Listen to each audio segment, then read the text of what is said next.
Episode 1 of Station 11 begins with a brief glimpse of a post-apocalyptic theater. Seats are upturned, fauna's all over the place, and a lanyard on the ground confirms that this occurred some time after a performance of King Lear. We then cut back in time 10 days before the world is ravaged by a deadly flu outbreak that wipes everything out. Here, we follow a guy called Jeevan in the crowd. He notices the main actor doubling over on stage, and he rushes up to help. Arthur ends up having a heart attack. As the curtain closes on the performance, so too does it close on this man's life as he passes away. Now, Jeevan's interjection here is a little suspect, especially when we learn he doesn't know CPR and he doesn't know the victim either. He just jumped in because, according to what he tells Kirsten later on anyway, he's seen it on her. For now, the police let him go, but when he finds a little girl called Kirsten, he suggests she tag along and let him take her home. Jeevan is supposedly a reporter, but a phone call aboard the train seems to suggest something else. On the train home, Jeevan receives a call from his associate, Sia. Someone with extreme fly symptoms has been brought in, and that spells bad news for all involved. He's warned to avoid contact with everyone and to go and find a guy called Frank. He needs to protect himself. As Jeevan leaves the train, breathing heavily over what's to come, he leads this little girl, Kirsten, home. With Frank not picking up the phone and Kirsten's folks not home, Jeevan heads to the convenience store and piles up food into trolleys. Almost $10K worth of food. He obviously knows something we don't, and his deliberation to the cashier when asked what's happening speaks volumes. At the hospital, things are utterly chaotic. Numerous people are brought in with coughs, as the car park outside is piled with people wanting to get in and be seen to. It's but a taste of what's to befall these people as we cut back across to Jeevan, who makes it to Frank's apartment. Wheeling the trolleys in, Kirsten takes a look at the beautiful view outside, while Jeevan and Frank discuss the flu. They're interrupted though by a plane crashing out the sky and crash landing, erupting in a huge inferno. We then jump forward 80 days later after the apocalypse. Kirsten and Jeevan venture out the apartment building where snow blankets the ground. The city is abandoned, with Jeevan and Kirsten heading down to the lake. When they do, we cut randomly to an astronaut hearing their radio broadcast and then ahead through time, which appears to be around 20 or so years later. It's not clear how long, but it's quite a while, given Kirsten looks like an adult now. Episode 2 of Station 11 begins during the second year after the outbreak. Kirsten awakens by the sight of a convenience store and heads out. It doesn't take long though before she stumbles upon a woman called Sarah. She offers up some water, and as the pair sit together and talk, she's encouraged to join this caravan, known as the Traveling Symphony. This sets the scene for us jumping ahead 18 years, so we're now 20 years after the outbreak. Kirsten rides up on her horse to see a new enthusiastic guy called Anne arriving and auditioning to be part of their band. Now, it seems like everyone serves a purpose here, with the caravan moving from place to place to instill joy and happiness.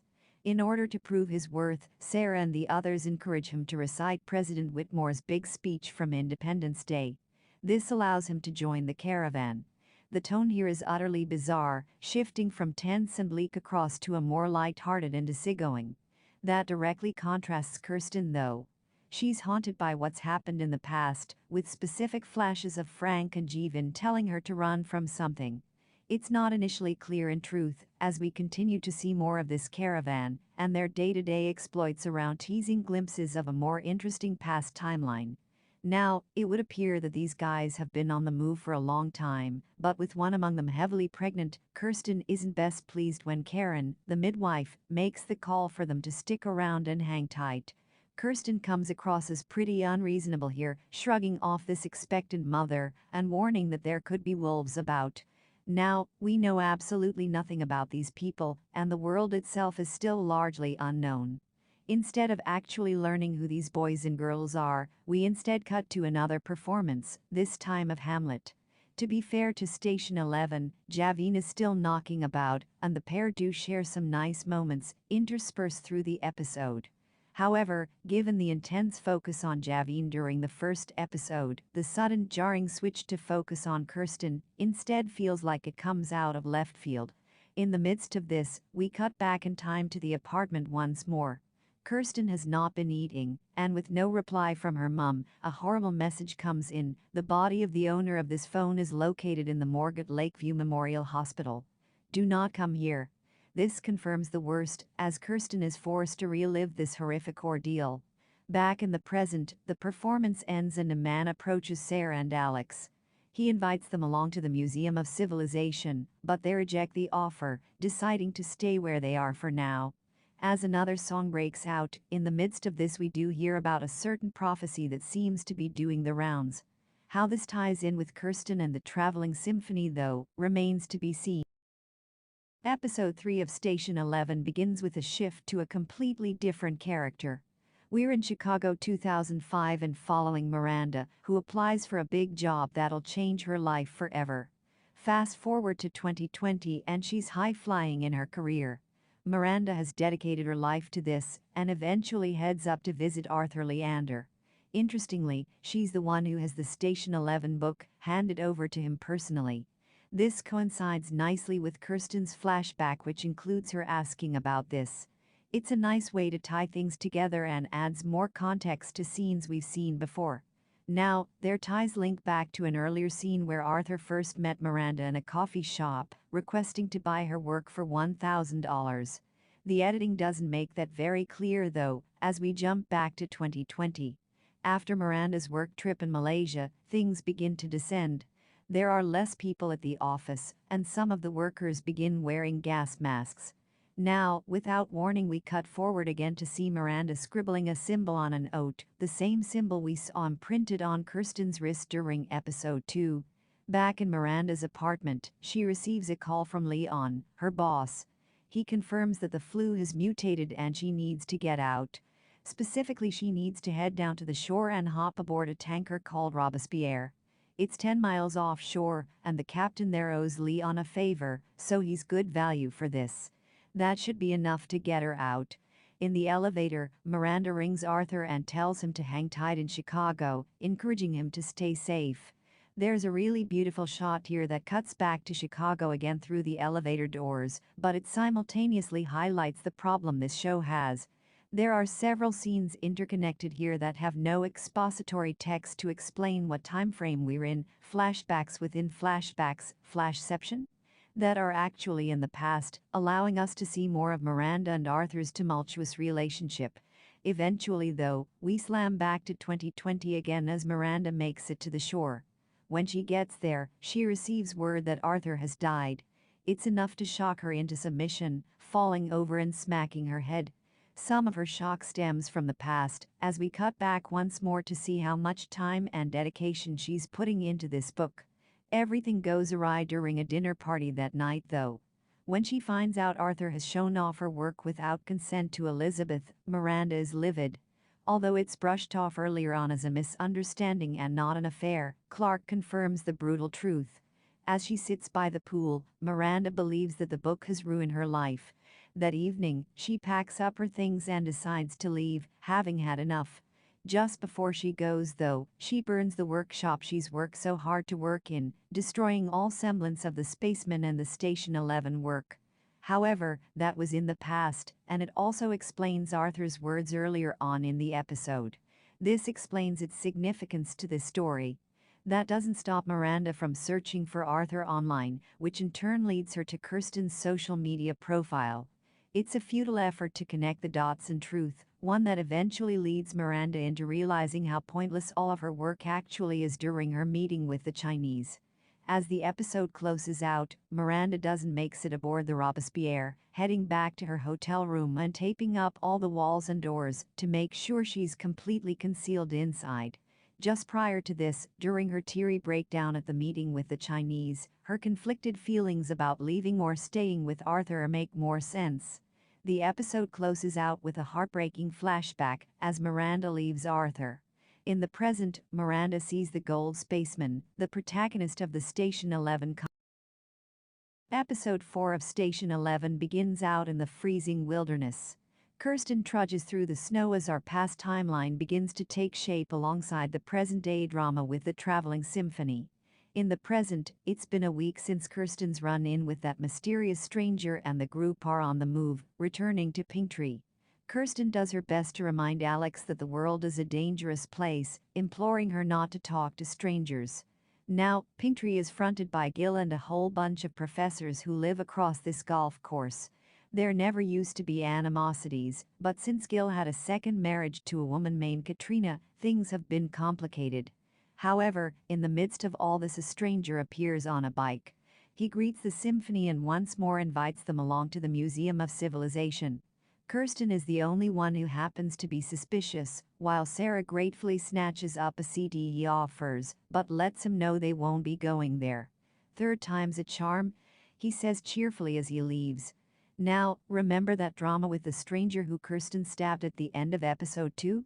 Well, Alex finds a letter on the floor while doing cartwheels, telling them to beware of the mysterious prophet and his alleged army of children. Alex soon takes this to Kirsten, who realizes this is the same man from camp. It also some semblance to her Station 11 comics too. Now, given there's only one copy, she realizes this links back to Pinktree. How? Well, it turns out the only copy is actually in Gil's office. That evening, there's an interesting little chat with Sarah as Kirsten plays cards with her. The former questions Kirsten's performance and her haunted look during the evening. "Something had you for a second," she says curiously, as we see flashes to the night's events including that stranger. In reply, Kirsten deflects and brings up the topic of Pinktree and Gil. Kirsten also reveals that Katrina is dead, which is enough for Sarah to split the troop in half, with half of them heading on up to Pinktree. More flashbacks head back to the frozen tundra, and specifically to Jeevan and Kirsten out at a cabin during year 1. This puts more context to the freezing tundra we saw during the opening of the show. I'm guessing that's year 1 of the viral outbreak rather than the first year at the cabin, but we'll have to wait and see. There's a nicely poetic statement here that feels relevant for our main story though, with specific reference to the line Kirsten utters, "To the monsters, we're the monsters." In the present, Kirsten reflects on her time playing vulnerable as they all scout out Pinktree from afar. Despite signs confirming it's a minefield, they all head down to the golf course and notice Gil approaching on a golf cart. They signal for the group to stop moving as Gil confirms that they're right in the middle of the minefield. Why? Well, it turns out the prophet and his cult actually showed up last fall, taking everything and stealing their children. When Alex rushes down to see them, she gets lucky and manages to dodge every single mine. Gil decides they need to see the traveling symphony to bring back the positive vibes. Now, the next scene we cut to is inside Gil's house. I'm guessing in that time they all managed to avoid the mines, but we don't actually see that and are left to assume they did. At dinner, Kirsten listens as Gil tells the story of how the prophet arrived and, like the Pied Piper, managed to entrance the kids to follow him, along with the venomous words of his beliefs. He told them a ghost story of some description, and this appears to have been enough to convince them to join up. Kirsten's real reason for being here is obviously to get the Station 11 comic, which she finds wrapped up in Gil's office. She's caught red-handed going through his things, but she lies and claims she's admiring his large book on the desk. He doesn't really notice, or doesn't care, it's hard to tell. With the comic behind her back but on her way out, Kirsten tries to convince him to return to the symphony. Gil smiles and politely declines her. That afternoon, the traveling symphony's play goes ahead again in front of Gil and the other professors.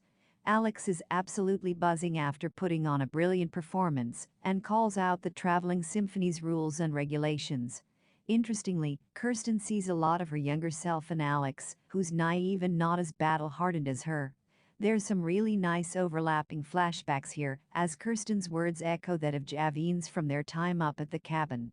In the heat of this argument, the truth is finally revealed, as Kirsten admits that she took care of the prophet that night, hence why he never actually met Alex that night. Alex makes a bold decision and yet again gets incredibly lucky. She grabs a horse and rides off into the woods, away from the traveling symphony. Unfortunately, the prophet actually foretold this would happen, as one of the kids shows up with a mine strapped to her chest. Kirsten chases her downstairs while Gil turns and sees Penelope in her room. She too has a mine strapped to her chest. It's a shocking and tense moment as Kirsten scrambles down the stairs to grab the child, but typified beautifully by Sarah playing the piano outside. As the music crescendos, both kids approach Gil and hug him, setting off the mines. Episode 5 of Station 11 begins back on day 1 of the infection. This time though we aboard a plane with a man named Clark sitting in economy class. He notices Elizabeth, a blonde woman who happens to be Arthur's partner, further up the plane in first class. The plane is bound for Chicago, with Clark and Elizabeth both called out to arrive and handle funeral preparations. Arthur's son Tyler is here too, and he's quiet and reserved. When the plane finally touches down, the passengers learn that all flights have been canceled as news spreads about the virus. In fact, the news reporter goes completely off script, urging her loved ones to take back roads and get out of there. Instead of panic, especially given the random TV screens showing anarchy in the streets, everyone here just nonchalantly hangs about in a sense of limbo. It's basically a giant version of the terminal. There's nowhere to go with all planes grounded and no way out until this blows over. Only, this isn't going to blow over. With the airport in a state of self-contained lockdown, to an extent anyway, I mean Elizabeth and Tyler end up waiting on the runway at one point, and anyone can leave at any time. An entire week passes though, and the group stick together for the most part. A lot of the passengers here have given up even trying to leave, nonchalantly hanging around, brushing teeth in visitor lounges, and wandering aimlessly around are the pandemic dishes of the day here. Clark hits a breakthrough a day later, day 8, when he manages to gain entry to the flight control room. In doing so, he gains a sliver of signal and listens to numerous voicemails from an ever-increasingly ill Tim. In the airport, a custodian called Jerry Mercer disguises himself as a Homeland Security agent and encourages a third of the passengers to leave for greener pastures. Among those who left are an entire soccer team, and mostly women, at least according to the rumblings from different people in the airport. Clark senses an opportunity and tells the rest of those in the airport that Jerry is a fraud. He rallies the people together with a rousing speech, claiming they've won the post-apocalyptic lottery. This group leaving has increased their food stocks, and they're tucked away from the majority of civilization in this connecting airport, so their risk of infection is quite slim. Save for the plane out on the runway that could hold infected people, but we'll get back to that. Ex-security guard Miles and Elizabeth join Clark and become the de facto leaders in this community. The mood is positive, and the gang even exchange presents too as we reach day 12 of this lockdown. Elizabeth hands over a gift to Tyler from Arthur, all wrapped up. It's the Station 11 comic. Tyler has always been a bit of an outsider, watching everything take place from afar, and on this 12th day he makes a big decision. Reading the graphic novel outside, he notices the door to the plane open and a survivor stumble out. Tyler invites him in, but the entire community is shocked and panic, claiming he's a zombie and riddled with infection. Miles eventually shoots him in the head, right in front of Tyler. In order to bring balance and peace back, Clark makes a big decision to force Elizabeth and Tyler into quarantine. In fact, we skip all the way forward to day 42, where Elizabeth and Tyler are given masks before invited back into the airport lounge again. From here, we propel forward to day 100. That's quite a jump, and not once has the subject of food scarcity or a lack of water come up. I'm not sure how many resources there are here, but would there be 3 months of food stocked up at this airport? I have my doubts. Anyway, Clark starts to lose some of that cool and calm composure he had originally, lashing out against Tyler and Arthur's poor taste in women, a dig at Elizabeth here as she talks to him. Clark is convinced that they'll thrive in this airport though, deciding that they're going to turn this into the Museum of Civilization so that future generations can see the remnants of the world before the pandemic struck. Tyler, meanwhile, heads out to the plane with a lighter and a jerry can. Flicking his lighter up and down, a throwback to the early moments of this episode, he happens to overhear the whole conversation Elizabeth and Clark have about Arthur, courtesy of a walkie connected to the flight control room. Tyler has not responded well to the forced quarantine, and this chat is the last straw for him. He communicates with Arthur and sits aboard the plane out on the runway. He tells the others he's going to set it alight, cutting to Clark and Elizabeth scrambling out onto the runway. As the plane is consumed hungrily by the growing inferno, we are led to believe Tyler has died. Only, that's not true. As he watches from afar, hiding behind an airport luggage truck as the others weep and believe he's dead. As the camera zooms in, we see that Tyler has survived and gone on to become the prophet. As he walks away into the night, the others are left with their grief. Episode 6 of Station 11 begins with Kirsten outside, trying desperately to find Alex.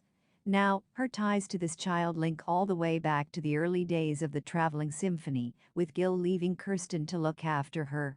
Back then, Kirsten made a decision to let go of the book and focus on keeping Alex safe. Back in the present, Kirsten is in shock. She stumbles across the fields outside.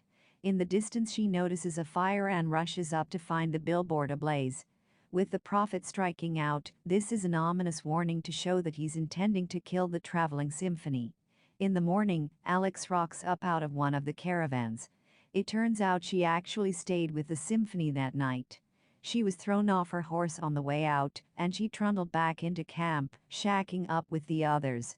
Sarah is drunk with grief after the night's events and shoots a flare into the sky, signifying the passing of those who died. Kirsten mourns in her own way, believing herself to be responsible for Gil's death. Saya tries to talk her around, but she's having none of it. Eventually, Kirsten heads off into the woods, promising to be back by nightfall. As rain starts to hammer down, that same messenger from before arrives and talks them around, heading to the Museum of Civilization. As they're led away, Sarah is confident that Kirsten will find them. Wherever Kirsten is, it's actually sunny, so it appears she's either miles away or that's a bit of an editing goof. Anyway, heading out from the clearing, she finds the remnants of a factory in the distance. It doesn't take long before Kirsten is approached by a whole bunch of kids who surround her and claim they're going to the same place. With little other choice, she's forced to recite the prophecy to them, the words she knows from the Station 11 comics. These are the prophet's children, and once she speaks their mantra, they lead the woman to the big man himself. The prophet is in a rough way but still very much alive. When Kirsten stabbed him, she missed his kidney by an inch. According to the prophet, the mines were a way to erase the past. He's still a terrorist, of course, and using children to deliver his message is undoubtedly despicable. However, Kirsten soon relinquishes her grip when the prophet tells her that the symphony are in trouble. He knows about the Museum of Civilization and claims they're evil, having rotted away at the airport for the past 2 decades. Kirsten is the key to all this, and he makes a deal with her. If she can get him inside, he'll lead her to the symphony. Eventually she agrees, and Kirsten is invited in as one of their own. Interestingly, that night Kirsten and the prophet end up talking about Station 11. They trade theories and plot points from the comic, before eventually turning in for the night, intending to travel by daylight. Meanwhile, Sarah and the others show up at the museum. It's all hugs and smiles, as the electricity is still working, there are running showers and a good amount of food too. Sarah, though, collapses on the floor, clutching her chest. In the morning, Kirsten heads out with the prophet and the other kids. However, they're blindsided by a whole bunch of assassins lying in wake. The Red Bandanas, the same group we heard about at the start of the episode. As they close in on Kirsten, the episode comes to a close. Episode 7 of Station 11 begins with Kirsten suffering the effects of being poisoned. As she steps into a dark doorway within her vision, we cut back to the early moments of the pandemic. A blackout washes across the city as Jeevan reflects on how spring will see everyone fighting against one another, desperate for food. For now, Jeevan, Frank, and Kirsten all hunker down and make the most of their tough situation. Of course, this much older Kirsten watches all of this unfold from afar, returning to old memories she'd kept hidden away. Jeevan and Frank try to put on a brave face, knowing that Kirsten's parents are no doubt dead. Even worse, tensions between the two adults fester as we learn Frank was actually a heroin addict before all this. Jeevan is concerned that he'll relapse, but Frank is confident he can get over this. However, they're more preoccupied with the news, which confirms the TV broadcasts are imminently about the end. Radios will be next, but the internet will go on. Jeevan turns off the TV, and as a quiet moment of reflection dawns on the group, Kirsten does her best to pick up their spirits. She begins singing a Christmas song for them both. Thankfully, it's not Mariah Carey, which is a massive bonus. There's also a really nice rapport that builds between Frank and Kirsten during these moments. The days continue to tick by, and the pair bond over Station 11 and music. Specifically, Frank starts rapping, dancing about in the apartment. Unfortunately, all of this is the calm before the storm, especially as the temperature continues to plummet outside. Jeevan is the voice of reason here, and as the trio sit with coats and masses of scarves on some time later, they realize they need to leave the apartment. First, though, they act out Kirsten's play, which has been written up in its entirety over the course of 60-plus days. Midway through the performance, a survivalist appears holding a knife, forcing them to relinquish the apartment to him. While Jeevan surrenders and prepares to leave, Frank apologizes to Jeevan and decides not to go. A fight inevitably breaks out, with Frank stabbed for his troubles. Jeevan does manage to stop the intruder, hitting him numerous times in the head. Frank, unfortunately, dies from blood loss, bleeding out on the floor. With nothing else to stay for, Jeevan and Kirsten pack up their gear and leave. Episode 8 of Station 11 begins with Kirsten awakening in the middle of the woods. She's exhausted but certainly not alone.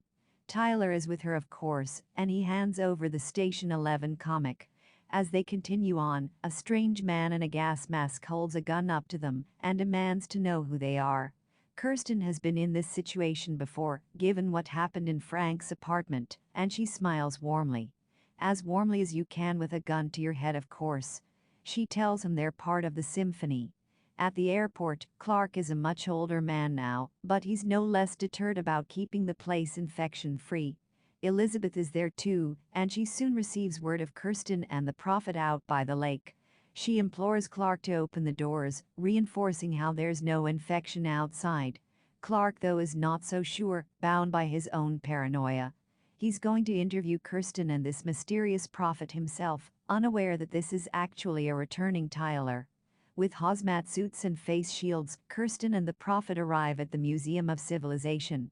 Clark tests their credentials, as the pair are told to recite familiar lines from the Station 11 comic.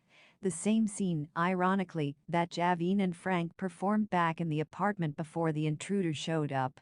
Their performance does the trick, and Clark allows them to progress on to see the rest of the symphony outside. However, Sarah isn't there, given she actually had a heart attack. Sarah has also been quarantined away from the others, who are basically trapped here behind barbed wire fences. Elizabeth has been directing the group in Kirsten's absence, and collectively they've decided to stick around and stay through the winter, especially given the tantalizing promise of houses. As we soon find out, Sarah is starting to recover, but Elizabeth decides to keep the symphony separate from her until after the play is over. Clark starts to have doubts over what he's built at this airport, mainly thanks to his estranged relationship with Arthur in the past. The flashbacks here dive into their friendship, and specifically how Clark feels jealous of Arthur's ease of gliding through life. Clark's hot and cold relationship with Tim and losing Miranda after Arthur's divorce are also big topics explored throughout the episode. All of this crescendos into a big fight between Arthur and Clark, coming off the back of Clark snorting cocaine and drinking alcohol, I may add. When Arthur tells Clark to leave, he badmouths him in the worst way possible. "I feel f***ing sorry for Tyler having you as a father," he rasts, unbeknownst to him that Tyler and Elizabeth happen to be in the adjacent room. Oof. Thankfully Tyler has headphones on, but for Elizabeth, she overhears the whole thing. This also explains her initial hostility toward Clark on the plane. Back at the airport, Tyler guides Kirsten through the vents after hours to see Sarah, who's still isolated from the others. She tells Sarah that this place isn't safe, but Sarah refuses to leave. She claims her heart is broken and tells Kirsten to say goodbye, urging her to tell the others she's dead after the play. Following their teary goodbye, Tyler heads off on a mission of his own. He steals an old remote module from the museum. His target is the airport tower, where most of the museum's artifacts are being kept. He urges Kirsten to go back to the others, but she follows him outside instead, hearing his side of the story. With tears running down his cheeks, Tyler talks about the bloodshed he endured during the before, with flashbacks cutting into this. Touching Kirsten's forehead, he says, I release you from the undersea before allowing her to walk away. Meanwhile, Elizabeth heads outside and finds Tyler by the fire he's just started. There's a moment where it seems like Tyler is going to come around, but when Clark shows up, Tyler retreats back into the bitter, enraged shell he's been occupying. When Clark curses him out for leaving, it's all the motivation Tyler needs to activate the console and destroy the museum completely, blowing the airport tower up. As the camera pans across the devastation, we see numerous kids begin to walk through the grass toward the air. Episode 9 of Station 11 begins almost a year into the viral outbreak. We're back in the frozen tundra, and Jeevan is with Kirsten, out hunting together. They're no longer snowed in either, courtesy of a snowplow passing, which opens up the road for them to leave. While Jeevan wants to go out scavenging, Kirsten has her doubts. She doesn't want to leave the cabin just yet. The pair have trouble connecting, especially following Frank's death. This is only made worse by Jeevan's nickname, Leavin' Jeevan. Frank's ghost continues to haunt Jeevan and Kirsten, coming between the pair as they continue to try and survive. Jeevan heads out scavenging at a nearby house, finding a wig and trying to impress Kirsten. However, she's not even paying attention through the scope of her gun. She's reading her comic. Things take a horror turn when an opportunistic survivor arrives and shoots him. Thankfully, Jeevan manages to overcome the threat, but given Kirsten wasn't there when he needed her, it's something else that adds to their strained relationship. That night, Jeevan realizes they need other people, and a fight ensues between the two. The same fight, as it turns out, that we saw snippets during Alex and Kirsten's fight. This time, though, we see the devastating impact of their final chat and its raw intensity. It's a really powerful moment, one that accentuates the rifts growing between the pair. Everything crescendos that night when Jeevan heads out to grab the Station 11 comic. Unfortunately, he's attacked by wild animals. We then cut to 18 days before winter solstice. Jeevan awakens in the snow and tries to crawl back to their house. Instead, he's picked up by the snow plower, who takes him to a whole community of people, holding up in a store that's been turned into a birthing center. It's been 14 days since he collapsed, and with 4 days to go, Jeevan awakens and pleads with his rescuers to go and help the 9-year-old at a cabin, that being Kirsten, of course. Instead, he's faced with the horrifying truth that he's had his foot amputated, and his previous cry on the radio, claiming that he's alone, is enough for them to keep him safe for the time being. If that wasn't enough, one of the women actually checked the cabin recently, but Kirsten was nowhere to be seen. Jeevan eventually grows close to one of the women, who offers him a ride back to his cabin. Inside, the place is empty save for a compass, left on the table specifically for Jeevan. Kirsten has left, presumably out in the woods for the next year or so. We know she's battle-hardened and capable with a gun, so it seems like this is how she survived. It's also a significantly heartbreaking way for Jeevan and Kirsten to part ways. So what happened to Jeevan?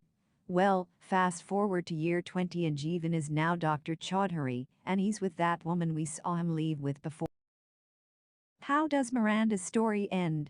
Episode 10 of Station 11 begins in the past, with Miranda talking to Clark about their changing fates. For Miranda, she's stuck in Malaysia. Clark is at the airport. Miranda struggles to stifle her coughs, while on the phone, very clearly sick. She urges Clark to look after Elizabeth and Tyler, her final wish before this flu ravages them all.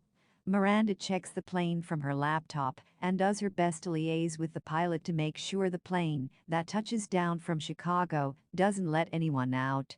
Learning the captain's name is Hugo, and with a number to hand, Miranda gets through to him and converses with the pilot, urging him not to open the plane. She admits they don't deserve to die like caged animals, but in doing this, they'll save those inside the airport. As she hangs up the phone, the last shot we see of her is lying motionless on the ground, showing that she's died. Who is directing the play? Kirsten and the rest of the symphony learn that their quarantine is over. While most are happy, Kirsten isn't ready to let this grudge go yet. She sits down with Elizabeth and hashes out her problems. Kirsten mentions how, for 20 years, no other town or city has locked them up despite fighting for survival. She's not happy with the way their people have treated them. Kirsten agrees to do one show, and then they'll be leaving. for good. Not only that, Kirsten is getting back to directing as well, pushing Elizabeth out. The Hamlet casting. That night, Alex quizzes Kirsten over exactly who is going to be playing Hamlet. As fate would have it, it's going to be the prophet, Tyler. Alex challenges Kirsten's idea and even suggests they stay at the airport for a year instead of leaving. Kirsten refuses to negotiate though. Clark too is unhappy with Hamlet's casting, but Kirsten admits this is the only way she can get him to open up and talk to her. She also admits to trying to kill the prophet, but being unable to do so. Handing over the Station 11 comic, she reveals exactly who she is and what connection she has to the comic. When Clark realizes she was the little girl from the King Lear production, he's understandably shocked. This also helps him to let go of his resentment, agreeing to let Tyler play his role. He also decides to play Claudius. Why? Well, that's what Arthur would have wanted. What happens during the Hamlet production? The main act begins and the Hamlet production takes place. There's a pretty unnerving moment involving Tyler and a knife, but he keeps his cool and doesn't kill Clark, which is obviously a bonus. There are, however, hints that he has a larger plan at work here, given all the kids walking toward the airport. As Kirsten heads outside, she notices one of the prophet's kids showing up with beacons ready to serve as beacons. Kirsten gains the girl's trust and shows off the Station 11 comic, pointing out that this is where the origin of the prophecy comes from. However, she soon scarpers away, leaving Kirsten on her own. What happens to Sarah? In the middle of all this drama, a few minutes are dedicated to closing out Sarah's story.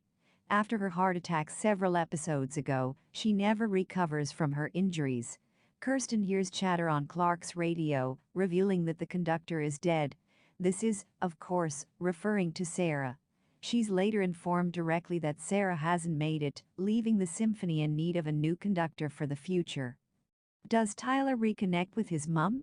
Inside, Elizabeth catches up with her son. She apologizes for everything and admits she would have left with Tyler had he asked. Since leaving, Tyler has been much happier, and Elizabeth does her best to support him, smiling warmly. Breaking down his walls, this kindness helps to allow Tyler to reconnect with his mum, hugging her. As he does, all the bitterness and animosity leaves. How does Station 11 end?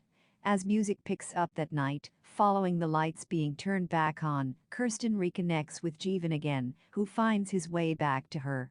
It's a really touching reunion, and one that eventually leads to the symphony heading back out on the road. Only this time, Jeevan is with them and he talks about the past. Kirsten throws her arms around him and thanks Jeevan for walking her home all those years ago. With a fork in the road, Kirsten and Jeevan say their goodbyes as she promises to wheel around the next year when the symphony returns. As he walks away, the series comes to a close. Theory of last episode. So the big conflict with Tyler comes to a close with an hour that basically works to patch up all the character conflicts and wrap up the story with a neat little bow. Don't get me wrong, Station 11 has been a visually stunning and poetically beautiful series, but it's also incredibly unrealistic too. You need to suspend an awful lot of disbelief to get into this, and while that may be fine or some, hearing Kirsten telling Elizabeth that for the years they've been performing they've never experienced any hostility or been locked up just seems ludicrous. We know there are scavengers in this world and we know how selfish people can be. Hell, look at this pandemic and how quickly people began to hoard resources and sell them off for higher prices. There will always be opportunists.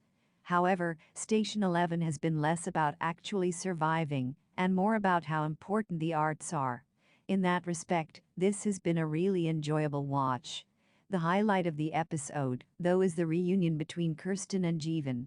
This really helps wheel the entire show around to the opening few chapters, not to mention Miranda's important role in all this. The sense of finality is definitely felt, and her selfless act essentially saves everyone inside the museum.